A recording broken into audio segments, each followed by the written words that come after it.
ರಾಜ್ಯದ ಜನತೆಗಳು ಈಗಾಗಲೇ ಮೂರ್ಖರು. ತಮ್ಮ ಮಾತಿನ ಪ್ರಕಾರ ತಾವುಗಳ ಸದನದಲ್ಲಿ ಅವರು ಹಗರಣ ಮಾಡಿದ್ದಾರೆ, ಹೌದು ನಾವು ಕೂಡ ಮಾಡಿದ್ವಿ ಅನ್ನೋ ತರ ತಮ್ಮ ಉತ್ತರಗಳು, ಅಸಡ್ಡೆ ಉತ್ತರಗಳು. ಒಟ್ಟಿನಲ್ಲಿ ರಾಜ್ಯದ ಜನತೆಯನ್ನ 100% ಮೂರ್ಖರನ್ನ ಮಾಡಿರುವಂಥದ್ದು ಕಾಂಗ್ರೆಸ್ ಮತ್ತು ಬಿಜೆಪಿ. ಸೊ ರಾಜ್ಯದ ಜನತೆ ಈ ಸುದ್ದಿಯನ್ನು ನೋಡ್ತಾ ಇದ್ದಾರೆ, ಪ್ರತಿಯೊಬ್ಬರು ಕೂಡ ಗಮನಿಸಿಕೊಳ್ಳಬೇಕಾದಂಥ ಅಂಶ. ಮೂರ್ಖರಾಗಿದ್ದೀರಾ ತಾವುಗಳು. ಪರಶುರಾಮ ಥೀಮ್ ಪಾರ್ಕ್ ವಿಚಾರದಲ್ಲಿ ಈಗಾಗಲೇ ಕಾಂಗ್ರೆಸ್ ಬಿಜೆಪಿ ರಾಜಕೀಯ ಕೆಸರೆರಚಾಟಕ್ಕೆ ವೇದಿಕೆಯಾಗಿದೆ ಸದನ. ಸೊ ಸದನದಲ್ಲಿ ದೊಡ್ಡ ಮಟ್ಟಕ್ಕೆ ಸುದ್ದಿ ಆಗ್ತಾ ಇರುವಂಥದ್ದು ಅನೇಕ ಹಗರಣಗಳು ನಡೆದಿದೆ. ಸೊ ಅದರಲ್ಲಿ ಈಗಾಗಲೇ ಕೋಟಿ ಕೋಟಿ ಲೂಟಿ ಹೊಡೆದಂತಹ ಪ್ರಕರಣಗಳನ್ನ ಎತ್ತಿಕೊಳ್ಳೋದಾದ್ರೆ ಕರಾವಳಿಗೆ ಸಂಬಂಧಪಟ್ಟಂತೆ ಪರಶುರಾಮ ಥೀಮ್ ಪಾರ್ಕ್ ಈ ವಿಚಾರದಲ್ಲಿ ಅನೇಕ ಸುದ್ದಿಯನ್ನು ಮಾಡಿದ್ವಿ ನಮ್ಮ ಟಿವಿ ಸ್ಪೆಷಲಿ. ಬಟ್ ಆವಾಗ ಯಾರು ಈ ವಿಚಾರವನ್ನ ಅಸಡ್ಡೆ ಮಾಡ್ತಾ ಇದ್ರು. ಈಗ ರಾಜ್ಯದ ಸಿಎಂ ಅವರೇ ಈ ವಿಚಾರವಾಗಿ ಹೇಳಿಕೆಯನ್ನು ನೀಡ್ತಾ ಇದ್ದಾರೆ. ಪರಶುರಾಮ ಥೀಮ್ ಪಾರ್ಕ್ 11 ಕೋಟಿ ಹಗರಣ. ಸೊ ಈಗ ಸುನಿಲ್ ಕುಮಾರ್ ಅವರು ಉತ್ತರಿಸಿದ್ದಾರೆ. ಆ ವಿಚಾರವನ್ನು ಕೂಡ ನೋಡ್ತಾ ಹೋಗೋಣ. ಸಿಎಂ ಸಿದ್ದು ನೇತೃತ್ವದಲ್ಲಿ ವಾಲ್ಮೀಕಿ ಹಗರಣ ಅಂತ ಹೇಳಿದ್ದ ಬಿಜೆಪಿಗೆ ಅವರದ್ದೇ ಕಾಲದ ಹಗರಣಗಳ ಪಟ್ಟಿಯನ್ನ ಮಾಡಿ ಈಗಾಗಲೇ ಸಿಎಂ ಸಿದ್ದರಾಮಯ್ಯನವರು ತಿಳಿದಿದ್ದಾರೆ. ಅನೇಕ ಪಟ್ಟಿಯನ್ನು ನೀಡಿದ್ದಾರೆ. ಯಡಿಯೂರಪ್ಪನವರು ಮುಖ್ಯಮಂತ್ರಿ ಆಗಿದ್ದಂತಹ ಸಂದರ್ಭದಲ್ಲಿ ಏನೆಲ್ಲ ಹಗರಣಗಳು ನಡೆದಿತ್ತು, ಬೊಮ್ಮಾಯಿಯವರ ಮುಖ್ಯಮಂತ್ರಿ ಆಗಿದ್ದಂತಹ ಸಂದರ್ಭದಲ್ಲಿ ಏನೆಲ್ಲ ಹಗರಣಗಳು ನಡೆದಿತ್ತು ಅನ್ನುವಂತಹ ಪ್ರತಿಯೊಂದು ಪಟ್ಟಿಯೂ ಕೂಡ ಬೋವಿ ನಿಗಮ, ಎಪಿಎಂಸಿ, ಕಿಯೋನಿಕ್ಸ್, ಕೋವಿಡ್, ಬಿಟ್ಕಾಯಿನ್ ಸೇರಿದಂತೆ ಬಿಜೆಪಿ ಕಾಲದ 21 ಹಗರಣವನ್ನ ಸಿಎಂ ಸಿದ್ದರಾಮಯ್ಯನವರು ಸದನದಲ್ಲಿ ಮುಂದಿಟ್ಟಿದ್ದಾರೆ. 21 ಹಗರಣಗಳು ಬೊಮ್ಮಾಯಿ ಮತ್ತು ಯಡಿಯೂರಪ್ಪನವರು ಮುಖ್ಯಮಂತ್ರಿ ಆಗಿದ್ದಂತಹ ಸಂದರ್ಭದಲ್ಲಿ ರಾಜ್ಯದಲ್ಲಿ ಆಗಿರುವಂತಹ ಕೋಟಿ ಕೋಟಿ ಹಗರಣಗಳು. ಅದರಲ್ಲಿ ಕರಾವಳಿಗೆ ಸಂಬಂಧಪಟ್ಟಂತೆ ಪರಶುರಾಮ ಥೀಮ್ ಪಾರ್ಕ್ನಲ್ಲಿ 11 ಕೋಟಿ ಹಗರಣ ನಡೆದಿದೆ ಅಂತ ಸಿದ್ದರಾಮಯ್ಯನವರು ಸದನದಲ್ಲಿ ಹೇಳಿದ್ದಾರೆ. 11 ಕೋಟಿಯಷ್ಟು ಹಗರಣ ಪರಶುರಾಮ ಥೀಮ್ ಪಾರ್ಕ್ ಕಾರ್ಕಳಕ್ಕೆ ಸಂಬಂಧಪಟ್ಟಂತ ವಿಚಾರ. ಸಿಎಂ ಸಿದ್ದರಾಮಯ್ಯನವರಿಗೆ ತಿರುಗೇಟು ನೀಡುವ ಬರದಲ್ಲಿ ಈ ಒಂದು ವಿಚಾರದಲ್ಲಿ ರೆಡ್ ಹ್ಯಾಂಡ್ ಆಗಿ ಶಾಸಕ ಸುನಿಲ್ ಕುಮಾರ್ ಅವರು ಸಿಕ್ಕಾಕೊಂಡಿದ್ದಾರಾ ಅನ್ನುವಂಥ ಪ್ರಶ್ನೆಗಳು. ಉಡುಪಿಯ ಕಾರ್ಕಳ ತಾಲೂಕಿನ ಬೈಲೂರಿನ ಉಮಿಕುಂಜ ಬೆಟ್ಟದ ಮೇಲೆ ಇರುವಂತಹ ಈ ಒಂದು ಪ್ರಕರಣಕ್ಕೆ ಸಿಎಂ ಸಿದ್ದರಾಮಯ್ಯನವರು ತಪ್ಪು ಮಾಹಿತಿ ನೀಡಿದ್ದಾರೆ. 11 ಅಲ್ಲ, ಬರೀ 6 ಕೋಟಿ ಬಿಡುಗಡೆಯಾಗಿರೋದಷ್ಟೇ ಅಂತ ಶಾಸಕ ಸುನಿಲ್ ಕುಮಾರ್ ಅವರು ಈಗಾಗಲೇ ಮೊದಲ ಬಾರಿಗೆ ಈ ಒಂದು ಪ್ರಕರಣಕ್ಕೆ ಸಂಬಂಧಪಟ್ಟಂತೆ ತಮ್ಮ ಉತ್ತರವನ್ನು ನೀಡಿದ್ದಾರೆ. 11 ಕೋಟಿ ಅಲ್ಲ, ಬರೀ 6 ಕೋಟಿ ಮಂಜೂರಾಗಿರುವಂಥದ್ದು. ಮೊದಲ ಬಾರಿಗೆ ಈ ವಿಚಾರಕ್ಕೆ ಸಂಬಂಧಪಟ್ಟಂತೆ ಅವರು ಮಾಹಿತಿಯನ್ನು ನೀಡ್ತಾ ಇರುವಂಥದ್ದು ಟ್ವಿಟರ್ನ ಮುಖಾಂತರ. ಮಂಜೂರಾದಂಥ 6 ಕೋಟಿ ಹಣದಲ್ಲಿ ತರಾತುರಿಯಲ್ಲಿ ಕಂಚಿನ ಬದಲಾಗಿ ಫೈಬರ್ ಮೂರ್ತಿಯನ್ನು ರಚಿಸಿದ್ದಾರಾ ಅಂತ ಹೇಳಿ ಈಗ ಜನತೆ ಪ್ರಶ್ನೆಯನ್ನ ಮಾಡ್ತಾ ಇದ್ದಾರೆ. ಅವರೇ ಒಪ್ಪಿಕೊಂಡ್ರಲ್ವಾ, 11 ಅಲ್ಲ 6 ಕೋಟಿ ಸ್ಯಾಂಕ್ಷನ್ ಆಗಿರುವಂಥದ್ದು. 15 ಕೋಟಿ ವೆಚ್ಚದಲ್ಲಿ ತಾವುಗಳು ಪರಶುರಾಮನ ಮೂರ್ತಿ ಮಾಡೋದಕ್ಕೆ ಹೊರಟಿದ್ದೀರಿ, 6 ಕೋಟಿಯಲ್ಲಿ ಹೇಗಾಯಿತು? ಹಾಗಾದ್ರೆ ಅಲ್ಲಿ ಇರುವಂಥದ್ದು ಫೈಬರ ಅನ್ನುವಂಥದ್ದು ಈಗ ಪ್ರಶ್ನೆ. ಬಿಜೆಪಿ ಕಾಲದ 21 ಹಗರಣಗಳ ಬಗ್ಗೆ ಇಲ್ಲಿ ತನಕ ತುಟಿ ಬಿಚ್ಚದೆ ಕೂತಿದ್ದಂತಹ ರಾಜ್ಯ ಕಾಂಗ್ರೆಸ್ ಸರ್ಕಾರ ಈಗ ತಂಬುಡಕ್ಕೆ ನೀರು ಬರುವಾಗ ಬಿಜೆಪಿ ಆಡಳಿತದಲ್ಲಿ ಏನೆಲ್ಲ ಹಗರಣ ನಡೆದಿತ್ತು ಅನ್ನುವಂಥದ್ದನ್ನ ಹೇಳೋದಕ್ಕೆ ಮುಂದಾಗಿದ್ದಾರೆ. ರಾಜ್ಯದ ಜನತೆಯನ್ನ ಒಟ್ಟಾರೆಯಾಗಿ ನೋಡೋದಾದ್ರೆ ಕೋಟಿ ಕೋಟಿ ಹಣವನ್ನ ಲೂಟಿ ಮಾಡಿರುವಂಥದ್ದು ಕಾಂಗ್ರೆಸ್ ಮತ್ತು ಬಿಜೆಪಿ ಅವಧಿಯ ಮುಖ್ಯಮಂತ್ರಿಗಳು ಅನ್ನುವಂಥದ್ದು ಇಲ್ಲಿ ಸ್ಪಷ್ಟ ಆಗ್ತಾ ಇದೆ. ರಾಜ್ಯದ ಜನತೆ ಪ್ರತಿಯೊಬ್ಬರೂ ಕೂಡ ಗಮನಿಸಿಕೊಳ್ಳಬೇಕಾದಂಥ ಸುದ್ದಿ ಇದು. ಸಿಎಂ ಸಿದ್ದರಾಮಯ್ಯನವರು ತಮ್ಮ ಟ್ವಿಟರ್ನ ಮುಖಾಂತರ ಈ ಒಂದು ವಿಚಾರಕ್ಕೆ ಸಂಬಂಧಪಟ್ಟಂತಹ ಮಾಹಿತಿಯನ್ನು ಕೂಡ ನೀಡಿದ್ದಾರೆ. ಅದಕ್ಕೆ ಪ್ರತ್ಯುತ್ತರವಾಗಿ ಸುನಿಲ್ ಕುಮಾರ್ ಕಾರ್ಕಳ ಅವರು ಕೂಡ ಉತ್ತರವನ್ನು ನೀಡಿರುವಂಥದ್ದು. ಪ್ರತಿಯೊಂದು ಹಗರಣಕ್ಕೆ ಸಂಬಂಧಪಟ್ಟಂತಹ ಮಾಹಿತಿಯನ್ನು ಸಿಎಂ ಸಿದ್ದರಾಮಯ್ಯನವರು ನನ್ನ ಹತ್ರ ಎವಿಡೆನ್ಸ್ ಇದೆ ಅನ್ನುವಂಥ ಮಟ್ಟಕ್ಕೆ ಪ್ರತಿಯೊಂದನ್ನು ಕೂಡ ಉಲ್ಲೇಖ ಮಾಡಿದ್ದಾರೆ ಟ್ವಿಟರ್ ಖಾತೆಯಲ್ಲಿ. ಈಗ ಸಹಜವಾಗಿ 2 ರೀತಿಯಾದಂತಹ ಪ್ರಶ್ನೆಗಳು ಮೂಡುತ್ತೆ. 2 ರೀತಿಯಾದಂತಹ ಪ್ರಶ್ನೆಗಳು ಸಹಜವಾಗಿ ಮೂಡುವಂಥದ್ದು. ಶಾಸಕ ಸುನಿಲ್ ಕುಮಾರ್ ಇವರ ಅವಧಿಯಲ್ಲಿ ಬೊಮ್ಮಾಯಿಯವರು ಸಿಎಂ ಆಗಿದ್ದಂಥ ಸಂದರ್ಭದಲ್ಲಿ ಹಾಗಾದರೆ ನಿಜಕ್ಕೂ ಕೂಡ 15 ಕೋಟಿ ವೆಚ್ಚದಲ್ಲಿ ನಿರ್ಮಾಣ ಆಗಬೇಕಾಗಿದ್ದಂತಹ ಪರಶುರಾಮ ಥೀಮ್ ಪಾರ್ಕ್ 6 ಕೋಟಿ ಮಾತ್ರ ಮಂಜೂರಾಗಿರೋದಾದರೆ 6 ಕೋಟಿಯಲ್ಲಿ ಅಲ್ಲಿ ಆಗಿರುವಂಥ ಕೆಲಸ ಕಾರ್ಯ ಏನು? ಥೀಮ್ ಪಾರ್ಕ್ನ ಕಟ್ಟಡ ಆಗಿರ್ಬೋದು ಪ್ರತಿಯೊಂದು ಸೇರಿ 6 ಕೋಟಿ ಮಂಜೂರಾಗಿರುವಂಥದ್ದು. ಹಾಗಾದರೆ ಹಣವೇ ಮಂಜೂರಾಗಿಲ್ಲ ಅಂತ ಆದರೆ ಅಲ್ಲಿರುವಂತಹ ಕಂಚಿನ ಮೂರ್ತಿಗೆ ಎಲ್ಲಿಂದ ಹಣ ಬಂತು? ಹಾಗಾದರೆ ಅಲ್ಲಿರುವಂಥದ್ದು ಕಂಚದ್ದಲ್ವಾ, ಫೈಬರ್ ಅನ್ನುವಂಥದ್ದನ್ನು ಶಾಸಕರೇ ಒಪ್ಪಿಕೊಂಡ್ರ ಅನ್ನುವಂಥದ್ದು ಒಂದು ಪ್ರಶ್ನೆ. ಆದರೆ ಸಿ ಎಂ ಸಿದ್ದರಾಮಯ್ಯನವರು ಆರೋಪ ಮಾಡ್ತಾ ಇದ್ದಾರಲ್ವ, ನನ್ನ ಹತ್ರ ಸಾಕ್ಷಿ ಸಮೇತವಾಗಿ ನಾನು ಸದನದಲ್ಲಿ ಹೇಳ್ತಾ ಇರುವಂಥದ್ದು 21 ಹಗರಣ. ಸರ್ಕಾರ ರಚನೆಯಾಗಿ ಕಾಂಗ್ರೆಸ್ ಸರ್ಕಾರ ರಾಜ್ಯದಲ್ಲಿ ಅಧಿಕಾರಕ್ಕೆ ಬಂದು 14 ತಿಂಗಳುಗಳು ಕಳೆದಿದೆ. 14 ತಿಂಗಳು. ಇಲ್ಲಿ ತನಕ ಎಲ್ಲಿದ್ರಿ ಸಿ ಎಂ ಸಿದ್ದರಾಮಯ್ಯನವರೇ? ನಿಮ್ಮ ಬುಡಕ್ಕೆ ವಾಲ್ಮೀಕಿ ಹಗರಣ, ಮೂಡ ಹಗರಣ 1 by 1 ಬರುವಾಗ ನಿಮ್ಮ ಬುಡಕ್ಕೆ ಒದ್ದೆ ಆಗುವಂಥ ಸಂದರ್ಭದಲ್ಲಿ BJP ಕಾಲದಲ್ಲಿ ಇಷ್ಟೆಲ್ಲ ಹಗರಣಗಳು ಆಗಿತ್ತು ಅನ್ನುವಂಥದ್ದು ನೆನಪಿಗೆ ಬರುತ್ತಾ? ಇದಕ್ಕಿಂತ ಮುಂಚೆ ಎಲ್ಲಿದ್ರಿ ಸಿ ಎಂ ಸಿದ್ದರಾಮಯ್ಯನವರೇ? ರಾಜ್ಯದ ಜನತೆಯನ್ನು ಲೂಟಿ ಹೊಡೆದಿರುವಂಥದ್ದು ತಮ್ಮ ಕಾಂಗ್ರೆಸ್ ಸರ್ಕಾರನೂ ಹೌದು, ತಮ್ಮ ವಿಪಕ್ಷ ಆಗಿರುವಂಥ BJPಯವರು ಕೂಡ ಹೌದು, ಜೊತೆಗಿರುವಂಥ JDS ಕೂಡ ಹೌದು.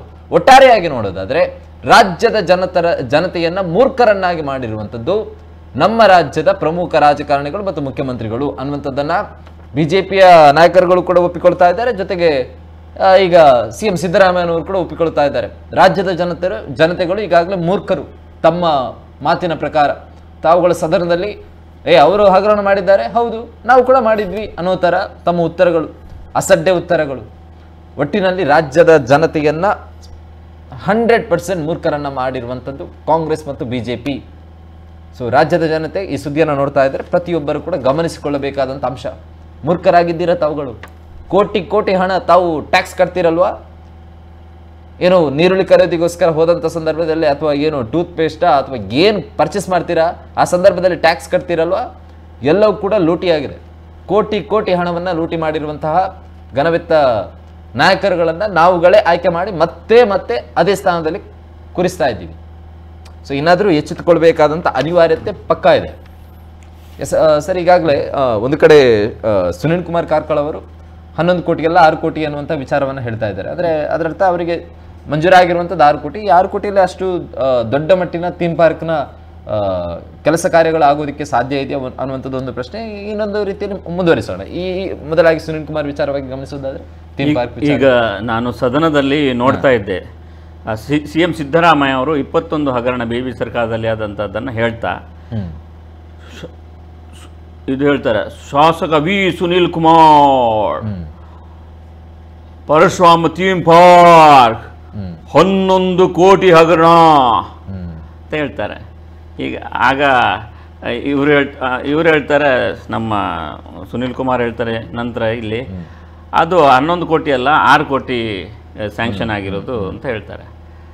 ಅದಕ್ಕಿಂತ ಮುಂಚೆ ಇವರು ಹೇಳ್ತಾರೆ, ನಮ್ಮ ಸಿದ್ದರಾಮಯ್ಯ ಅವರು ವಾಲ್ಮೀಕಿ ಹಗರಣದಲ್ಲಿ 189 ಕೋಟಿ ಅಂತ BJP ಹೇಳ್ತಾ ಇದ್ದಾರೆ, ಆದರೆ ಅಲ್ಲಿರೋದೇ 89 ಕೋಟಿ ಅಂತ ಹೇಳ್ತಾರೆ. ಆಗ BJP ಹೇಳ್ತಾರೆ, ಹಾಗಾದ್ರೆ 89 ಕೋಟಿ ಹಗರಣ ನೀವು ಒಪ್ಪಿದ್ದು ಹೌದಲ್ವಾ ಅಂತ. ಹಾಗಾದರೆ ಅದೇ ಲಾಜಿಕನ್ನು 6 ಕೋಟಿ ಹಗರಣಕ್ಕೆ ಅಂತ ಹೇಳುವಾಗ 6 ಕೋಟಿ ಹಗರಣ ಅಂತ ನೀವು ಒಪ್ಕೊಂಡ್ರ ಅಂತ ಕೇಳ್ಬೋದು ಕಾಂಗ್ರೆಸ್ನವ್ರು. ಬಟ್ ನಾನು ಕೇಳೋದಿಲ್ಲ. ಯಾಕೆ ಹೇಳಿದರೆ ಅಲ್ಲಿ ಹಗರಣಕ್ಕಿಂತಲೂ ಅಕ್ರಮಗಳಾಗಿದೆ ಅಷ್ಟೇ. ಏನು ನಿಯಮ ಬಾಹಿರವಾಗಿ ಅಂದರೆ ಅನುಮೋದನೆ ಆಗ್ಬೋದು, ಎಲ್ಲ ಕಡತಗಳಾಗ್ಬೋದು, ಕಂಚಿನ ಪ್ರತಿಮೆ ಅಂತ ಹೇಳಿ ಮೂರ್ತಿ ಮಾಡಿ ಹಾಕಿರುವುದಾದರೂ ಇಂಥದ್ರುಗಳಲ್ಲಿ ನಿಯಮಗಳ ಉಲ್ಲಂಘನೆಗಳು ಕಂಟಿನ್ಯೂಸ್ ಆಗಿದೆ. ಅಲ್ಲಿ ಅದನ್ನು ಏನು ಹಣವನ್ನು ತಿಂದು ಹಾಕಲಿಕ್ಕೆ ಮಾಡಿದಂಥ ಅದು ಪಾರ್ಕ್ ಅಲ್ಲ, ಅದೊಂದು ಪ್ರಚಾರ ಮಾಡಲಿಕ್ಕೆ ನಮ್ಮ ಪರಶುರಾಮನ ಈ ಒಂದು ತುಳುನಾಡಿನಲ್ಲಿ ಒಂದು ಸದುದ್ದೇಶದಿಂದ ಒಂದು ಪ್ರವಾಸೋದ್ಯಮ ಮಾಡುವ, ಈ ಭಾಗಕ್ಕೆ ಒಂದು ಪರಶುರಾಮ ಒಂದು ಕ್ಷೇತ್ರ ಅಂತ ಪ್ರಚಾರ ಮಾಡುವ, ನಮಗೊಂದು ಅದರದ್ದೊಂದು ಹೆಗ್ಗಳಿಕೆ ಬರ್ತದೆ BJPಗೆ. ಆ ರೀತಿಯಾದಂಥ ಒಂದು ಸದುದ್ದೇಶದಿಂದ ಮಾಡಿದಂತಹ ಒಂದು ಏನು ಯೋಜನೆ ಎನ್ನುವಂಥದ್ದು ಒಂದು ಏನಾಗಿದೆ ಹೇಳಿದರೆ, ಏನು ಮಾಡಿದರೂ ನಡೀತದೆ. ಅಂದರೆ ಅಲ್ಲಿ ಕಂಚಿನ ಪ್ರತಿಮೆ ಆಗದೇ ಇದ್ದಾಗ ವಿಳಂಬ ಮಾಡ್ತಿದ್ರು ಯಾರು ಸಾಮಾನ್ಯ ಒಬ್ಬ ಹೆಚ್ಚು ಸಾಧಾರಣ ಧೈರ್ಯ ಇರುವವರಾದರೆ ಅದನ್ನು ಮುಂದುವರೆದು ಮಾಡ್ತಿದ್ರು. ಇಲ್ಲಾದರೆ ಈಗ ಇಷ್ಟೇ ಕೆಲಸ ಆಗಿರುತ್ತೆ, ನಂತರ ಕಂಚಿನ ಪ್ರತಿಮೆ ಮೂರ್ತಿಯನ್ನು ಮಾಡ್ತೇವೆ ಅಂತ.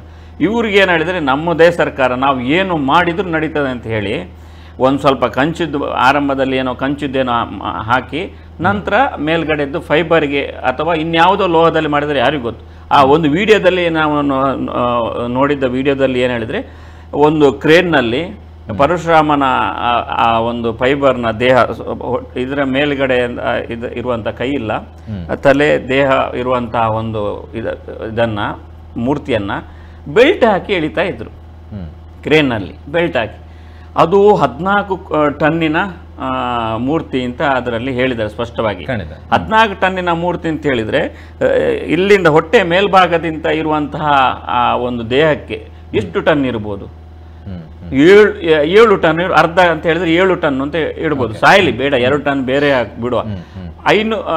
ಒಂದು 5 ಟನ್ ಅಂತ ಹೇಳಿದ್ರೆ 5,000 kg ಒಂದು ಮಾಮೂಲು ಒಂದು ಕ್ರೇನ್ ಒಂದು ಬೆಲ್ಟಲ್ಲಿ ಎತ್ತಿ ಅಲ್ಲಿ ಇಡ್ಲಿಕ್ಕೆ ಸಾಧ್ಯ ಇದೆಯಾ?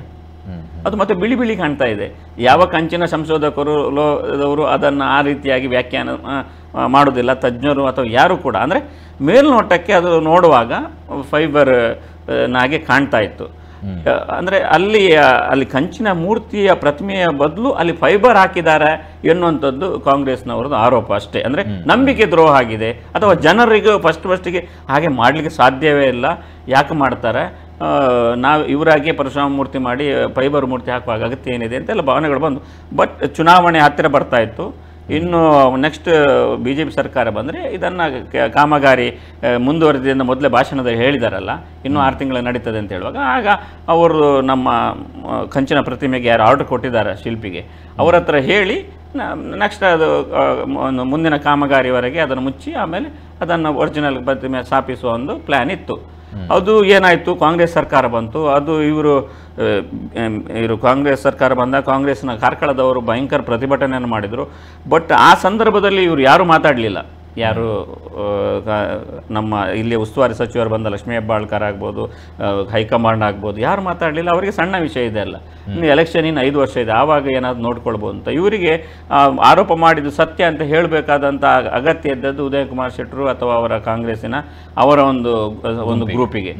ವೀರಪ್ಪ ಮೊಯ್ಲಿಯ ಗ್ರೂಪು ಕೂಡ ಮತ್ತೊಂದಿದೆ, ಅವರಿಗೂ ಇಲ್ಲ. ಈವನ್ ಸಿದ್ದರಾಮಯ್ಯವರು ಕೂಡ ಅಷ್ಟೇನು ದೊಡ್ಡ ಸಿದ್ದರಾಮಯ್ಯ ಅಂದರೆ ಸದನದಲ್ಲಿರುವಾಗ ಮುಖ್ಯಮಂತ್ರಿ ಜೊತೆ ಇವರು ಪ್ರತಿಪಕ್ಷ ನಾಯಕರು ಇವರೆಲ್ಲ ಚೆನ್ನಾಗೇ ಇರ್ತಾರೆ. ಅಂದರೆ ಅದು ಎಷ್ಟೋ ವರ್ಷಗಳಿಂದ ಒಟ್ಟಿಗೆ ನೋಡ್ಕೊಂಡು ಬರುವಾಗ ಒಂದು ಬಾಂಧವ್ಯ ಬೆಳೆದಿರ್ತದೆ. ನಾವು ಪತ್ರಕರ್ತರು ಕೂಡ ಅಷ್ಟೇ, ಪತ್ರಿಕೆಗಳ ನಡುವೆ ಸ್ಪರ್ಧೆ ಇದ್ರೂ ಕೂಡ ಪತ್ರಕರ್ತರ ನಡುವೆ ಒಂದು ಬಾಂಧವ್ಯಗಳು ಇರ್ತದೆ. ಅದೇ ರೀತಿ ಅಲ್ಲೂ ಒಂದು ಬಾಂಧವ್ಯಗಳು ಇರ್ತದೆ. ಆ ಬಾಂಧವ್ಯದಿಂದಾಗಿ ಇದೇನು ಹಗರಣ ಆಗಲಿಲ್ಲಲ್ಲ, ಹಾಗಾಗಿ ಅವ್ರು ಹೆಚ್ಚು ಒತ್ತು ಕೊಡ್ಲಿಕ್ಕೆ ಹೋಗಲಿಲ್ಲ. ಬಟ್ ಇವರಿಗೆ ಇಲ್ಲಿಯ ಕಾಂಗ್ರೆಸ್ಸಿಗೆ ಅದು ಅಸ್ತಿತ್ವ ಪ್ರಶ್ನೆ ಆಗಿತ್ತು. ಅದಕ್ಕೋಸ್ಕರ ಅವರು ಅಲ್ಲಿ ಹೋಗಿ ಅಲ್ಲಿ ತನಿಖೆ ಮಾಡಿ ಅಂತ ಒತ್ತಾಯ ಮಾಡಿ ಕೇಸ್ ಹಾಕಿಸ್ಕೊಂಡ್ರು. ಅಲ್ಲಿ ಯಾರು BJPಯ ಕಡೆಯವರೇ ಅಲ್ಪಸಂಖ್ಯಾತ ಮೋರ್ಚಾದವರು ಯಾರು ಅದನ್ನು ಹೊಡೆದ್ರು ಸುತ್ತಿಗೆಯಿಂದ, ಆ ಮೇಲ್ಗಡೆಯಿಂದ ದೇಹವನ್ನು ರಿಪೇರಿಗೆ ಅಂತ ದುರಸ್ತಿಗೆ ಅಂತ ರಾತ್ರೋರಾತ್ರಿ ಇದನ್ನು ಮಾಡಿದಾಗೆ ಏನು ಎದ್ಕೊಂಡು ಹೋದರು. ಆ ಸಂದರ್ಭದಲ್ಲಿ ಅಲ್ಲಿಯ ಪರಶುರಾಮನ ವಿಗ್ರಹ ಪ್ರತಿಮೆಯ ಸೊಂಟದ ಮೇಲ್ಭಾಗದ ಎತ್ಕೊಂಡು ಹೋದ್ರಲ್ಲ ಸಂಶಯಾಸ್ಪದವಾಗಿದ್ದಂಥದ್ದು, ಅದನ್ನು ಅಲ್ಲಿ ಒಂದು ವೇಳೆ ಲಕ್ಷ್ಮೀ ಹೆಬ್ಬಾಳ್ಕರ್ ಅಥವಾ ಕಾಂಗ್ರೆಸ್ ಸರ್ಕಾರಕ್ಕೆ ತಕ್ಷಣ ಅಲ್ಲೇ ನಿಂತು ಅದು ಏನು ಅಂತ ತೋರಿಸಿ ಎಲ್ಲರಿಗೆ ಮುಟ್ಟಿ ತೋರಿಸಲಿಕ್ಕೆ ಕೊಟ್ಟಿದ್ರು ಸಾಕಿತ್ತು. ಯಾರು ಕಾಂಗ್ರೆಸ್ ಸರ್ಕಾರಕ್ಕೆ, ಇಲ್ಲಿಯ ರಾಜ್ಯ ಸರ್ಕಾರಕ್ಕೆ ಅವರಿಗೆ ಮುಟ್ಟಿ ತೋರಿಸುವಾಗೆ. ಅಂದರೆ ಎಲ್ಲಿಯವರೆಗೆ ಅವ್ರದ್ದು ಅಂಡರ್ಸ್ಟ್ಯಾಂಡಿಂಗ್ ಅಥವಾ ಅಗತ್ಯ ಇಲ್ಲ ಹೇಳಿದರೆ ಬೇಕಂತಲೇ ಮಾಡಲಿಲ್ಲ. ಅವರಿಗೆ ನಿಜವಾಗ್ಲೂ ಕಾಂಗ್ರೆಸ್ಸಿಗರಿಗೆ ನಾನು ಹೇಳೋದು, ಇಲ್ಲಿ ದೊಡ್ಡ ತಪ್ಪಾಗಿರೋದು ಕಾಂಗ್ರೆಸ್ನವ್ರದ್ದೇ, ಕಾಂಗ್ರೆಸ್ನ ಹೈಕಮಾಂಡಿದ್ದು. ಈ ರೀತಿ ಮೋಸ ಆಗಿದೆ, ಅನ್ಯಾಯ ಆಗಿಂತ ಹೇಳುವುದು ಇವರೇ. ತನಿಖೆ ಅದನ್ನು ಅವಕಾಶ ಇರುವಾಗ ಅದನ್ನು ಸರಿಯಾಗಿ ತನಿಖೆ ಮಾಡದೆ, ಕಾಂಗ್ರೆಸ್ ಹೈಕಮಾಂಡ್ನವರು ಮಾಡದೆ ಅದನ್ನು ಹಾಗೆ ಬಿಟ್ಕೊಂಡು ಅದರಿಂದ ಲಾಭ ಎತ್ತಲಿಕ್ಕೆ, ಅಂದರೆ ಅದನ್ನು ಇಶ್ಯೂವನ್ನು ಒಂದು 5 ವರ್ಷದವರೆಗೆ 4 ವರ್ಷದವರೆಗೆ ಹೇಳ್ಕೊಂಡು ಹೋಗಿ BJP ನಾಯಕರನ್ನು ಕಟ್ಟಿ ಹಾಕಲಿಕ್ಕೆ ಬಳಸಿ ಅದನ್ನು ಇಟ್ಕೊಂಡಿದ್ರು. ಆದರೆ ಏನು ಮಾಡೋದು, ಮೊನ್ನೆ ಹಗರಣ ವಾಲ್ಮೀಕಿ ನಿಯೋಗದ ಹಗರಣ ಕುತ್ತಿಗೆಗೆ ಬಂದಾಗ ಅರ್ಜೆಂಟಿಗೆ ಇದನ್ನು ಬಿಟ್ಟರು. ಆ ಬಾಣವನ್ನು ಸುನೀಲ್ ಕುಮಾರ್ನನ್ನು ಸುಮ್ಮನೆ ಕೂರಿಸ್ಲಿಕ್ಕೆ ಆಗ್ತದ ಅಥವಾ ಇದು ಮಾಡ್ಲಿಕ್ಕೆ ಆಗ್ತದ? ಅಂದರೆ ನನಗೆ ಅನಿಸೋದು ಇದರಲ್ಲಿ ಇದು ಹಗರಣ ಅಲ್ಲ, ಆದರೆ ಇದನ್ನು ಹಗರಣ ಅಂತ ಮಾಡಿ ಅದು ನಂಬಿಕೆ ದ್ರೋಹ. ಅಂದರೆ ಕಂಚಿನ ಪ್ರತಿಮೆ ಬದಲು ಬೇರೆ ಮಾಡಿದ್ದಾರೆ ಅಂತ ಅರ್ಜೆಂಟಿಗೆ. ಆದರೆ ನಮ್ಮ ಸಿದ್ದರಾಮಯ್ಯ ಅಥವಾ ಕಾಂಗ್ರೆಸ್ ಸರ್ಕಾರ ಇದನ್ನು ಲಾಭಕ್ಕೆ ಬಳಸಲಿಕ್ಕೆ ನೋಡಿ, ಒಂದು ಸರಿಯಾಗಿ ಜನರಿಗೆ ಮಾಹಿತಿ ಕೊಡಬೇಕಾದಂಥ ಒಂದು ಆಡಳಿತ ಇದ್ದರೂ ಕೂಡ ಅದನ್ನು ಕೊಡದೆ ಏನು ಅದು ಕಾಂಗ್ರೆಸ್ ಸರ್ಕಾರ ಕೂಡ ಮೋಸ ಮಾಡಿತ್ತು ಅಂತ. ಮತ್ತೊಂದು ಸಂಕಷ್ಟ ಏನು ಹೇಳಿದರೆ, ಅಲ್ಲಿ ಆಡಳಿತದಲ್ಲಿ ಇರುವವರೆಲ್ಲ ಅಧಿಕಾರಿಗಳು. ಈಗ ಶಾಸಕರು ಸಚಿವರು ಏನೇ ಹೇಳಿದ್ರು ಮೌಖಿಕವಾಗಿ ಹೇಳ್ತಾರೆ. ಅದನ್ನು ಕ್ರಮಬದ್ಧವಾಗಿ ನಿಯಮಬದ್ಧವಾಗಿ ಪಾಲನೆ ಮಾಡಬೇಕಾಗಿರುವಂಥ ಹೊಣೆ DC ಅಥವಾ ಅದರ ಕೆಳಗಿನ ನಿರ್ಮಿತಿ ಕೇಂದ್ರ ಯಾರು ಅಧಿಕಾರಿಗಳಿದೆ ಅವ್ರು ಮಾಡಬೇಕು. ಇವರು ಸಚಿವರು ಇವರು ಹೇಳಿದಾಗೆ ಆಗಬೇಕು, ಮಾಡಬೇಕು ಇಷ್ಟೊಳಗೆ ಆಗಬೇಕು ಹೇಳಿದ್ರೆ ಮಾಡ್ತಾರೆ. ಆದರೆ ನಾಳೆ ತಪ್ಪು ಇವರು ಅದನ್ನು ಎಲ್ಲ ಕಾಂಡಿಡ್ದೋಲೆ ಗೋಲ್ಪರ್ಮೇಡ್ ತುಂಬ ಆವಡು ಅಂತ ಹೇಳಿದ್ರೆ ಮಾಡಿಸ್ತಾರೆ ಇವರೇ ನಿಂತು.